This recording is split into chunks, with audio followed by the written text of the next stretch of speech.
Welcome back, Rebel. If you're new here, you've caught the finale. But trust me, go back and start from episode 1. This ending will hit 10 times harder once you've heard the whole story. This is Escape the Medical Matrix, the audiobook by Dr. Vic Naumov. Copyright 2024, all rights reserved. This is episode 6, the final episode. Everything you've heard so far, the architect, the tapes, the system engaged, the things said behind closed doors, all of it was leading here, to you. I'm your narrator for this journey, and this is Dr. Vic Naumov, in his own words. Let's begin. You didn't come here to make a choice. You've already made it. You're here to try and understand why you made it. The Oracle, speaking to Neo, from the movie The Matrix.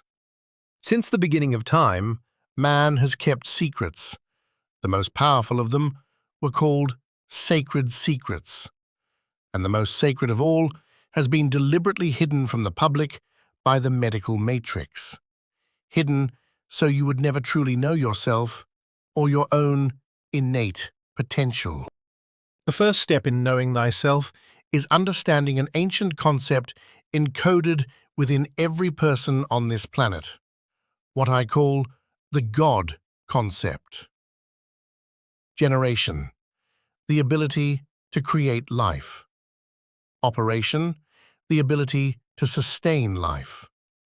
Dissolution, the ability to break life down. Generation, operation, dissolution. G-O-D. This is the concept the medical matrix cannot allow you to fully grasp, because once you do, the entire simulation becomes obsolete. Here is your evidence. Cut your hand. Watch what happens. Healing begins the instant the injury occurs. No conscious thought required. Your body shifts into generation and operation mode, all on its own. Now imagine cutting a body with no life left in it. Pour every pill, potion, and lotion you want onto that wound. Nothing happens. Ask yourself why. What's present in a living body that's missing from a dead one? The generative force of life itself, what I call dielectricity. Life is light, and light is electricity, generating the heat that sustains your existence. When that light goes out, so does life. The more light a person is able to express through their nervous system, the greater their ability to adapt to whatever life throws at them, physically, chemically, mentally. That's the real secret the medical matrix fears most. Health, healing, vitality, longevity, and the body's own power to regenerate itself. Those who understand this ancient knowledge hold the power to free themselves, or, in the wrong hands, to control others without them ever realizing it. Since 1913, I believe Americans have been made slaves to the Rockefeller medical matrix from birth to death. The sick are easy to control because they depend on a system they believe cares for them. Fear does the rest. Fear of suffering, fear of dying, fear carefully fed to you daily until you stop questioning who's feeding it to you. As George Gurdjieff put it, the first reason for man's inner slavery is his ignorance, and above all, his ignorance of himself. Without self-knowledge, man cannot be free. That's why the oldest teachings on earth all begin the exact same way. Know thyself. The ancient priesthoods understood the human body as a living map of the universe. Every star, every element, every force in nature mirrored somewhere within us. The Egyptian teaching put it simply, as above, so below. As within, so without. Initiates were taught to know themselves as each of the elements: air, to breathe and observe and decide, fire to ignite their own power, water to cleanse and release what no longer served them, earth to build a foundation strong enough to pass to the next generation, and finally, spirit to listen, to know, to be still. Today, the medical matrix has severed us from all of that, disconnected us from nature since the day we're born, and left us suffering for it, physically, chemically, mentally. It doesn't have to stay that way. The future is what we make of it. It begins with asking. It grows with understanding. It changes with action. The time is now to choose the red pill. Truth, freedom, knowledge, liberty, and self-responsibility over the blue pill of blind conformity and comfortable illusion. The choice has always been yours, and so are the consequences. What is real? How do you define real? If real is what you can feel, smell, taste, and see, then real is simply electrical signals interpreted by your brain. Don't think you are. Know you are. You have to let it all go, Neo. Fear, doubt, disbelief. Free your mind. Morpheus. Speaking to Neo, from the movie The Matrix. Sooner or later, you're going to realize, just as I did, there's a difference between knowing the path and walking the path. Morpheus again. You have been the one since the moment you were created. You've simply been asleep since birth, because the medical matrix needed you that way. It fears your awakening, because once you learn you were born free but raised to be a slave within its system, that knowledge becomes a direct threat to its entire control structure. Your body is the temple of that living force. That's why, even as children, we were taught the sides of our own heads were called our temples. The human body was built to heal itself and regulate itself in harmony with the sun, the moon, the earth, the stars. Nothing artificial required. The same force that created you is the same force that governs your health, your vitality, your longevity. The medical matrix even wrote it into law. Only a drug can treat, prevent, or cure disease. Ask yourself, if that were actually true and actually served the people, shouldn't the most medicated population also be the healthiest? Instead, it's the sickest. That contradiction alone is evidence enough of the simulation we're living inside. If you've made it this far in this book, you've already taken the red pill. You've already volunteered for the rebellion. I won't pretend that's easy. Waking up is disorienting. It can be frightening. It means unlearning almost everything you were taught about doctors, about the healthcare system, about your own body's potential, and then relearning it from the ground up.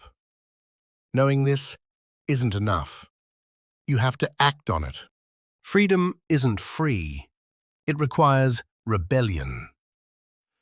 There is no power without compliance. I gave you those 2 lines at the very start of this book. I hope they carry more weight for you now than they did on page 1. And then came 2020, the medical matrix's great COVID experiment, on a scale the world had never seen. Families divided, friendships broken, businesses destroyed. An origin story that shifted depending on who was talking. And through it all, the people at the top somehow prospered, somehow skipped the very rules the rest of us were told to live by. The blue pill was fed to the public for 4 straight years. 2 weeks to flatten the curve. Trust the science. Safe and effective. Wear a mask. Stay 6 feet apart. Take the jab so you don't spread it.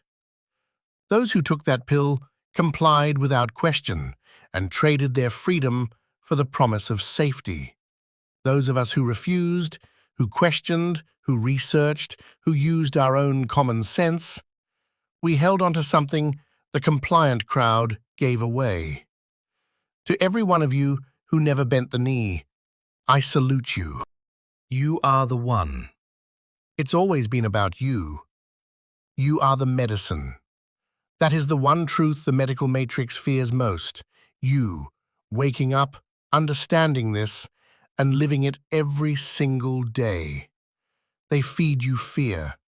You answer with hope. They want your compliance. You answer with defiance.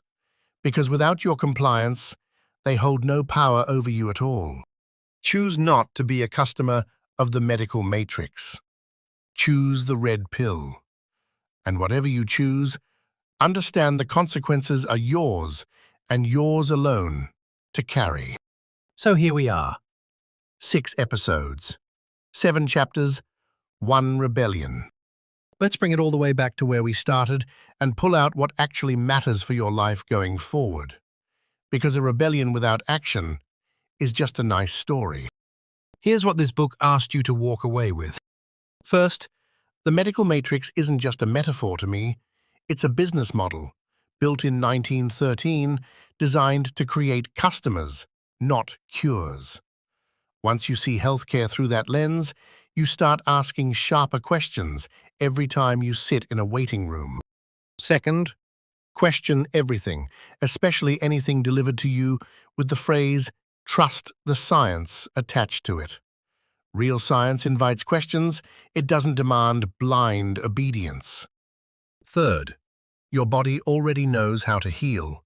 Support it with sunlight, clean water, real food, movement, rest, and connection, before reaching for a prescription pad as the very first option. Fourth, protect your family's roots.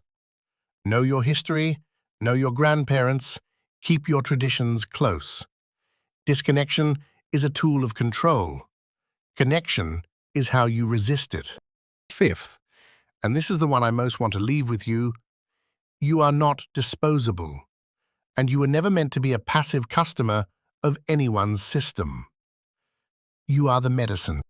This book took you from 1913 to a secret dinner in 1969, to the system fully engaged, to words said behind closed doors that never should have been said about any human being, to the ancient knowledge of who you really are. And it all lands in the same place. You were always the one. Not someday, now. I want to thank you, genuinely, for walking this whole path with me. 6 episodes is a long rebellion to sit through, and the fact that you're here, at the very end, tells me you're exactly the kind of person this book was written for. So here's what I'm asking. If this series meant something to you, hit like on this final episode. Drop a comment and tell me, out of everything in this whole series, which single moment changed the way you see things.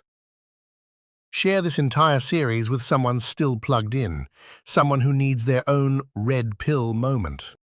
And if you haven't already, subscribe, hit that bell, turn on notifications, because this is the last episode of this book, but it is not the last chapter of this rebellion. Welcome to the rebellion. Now, go out and win. I'm narrating for Dr. Vic Naumov. This has been Escape the Medical Matrix. Stay awake, stay free.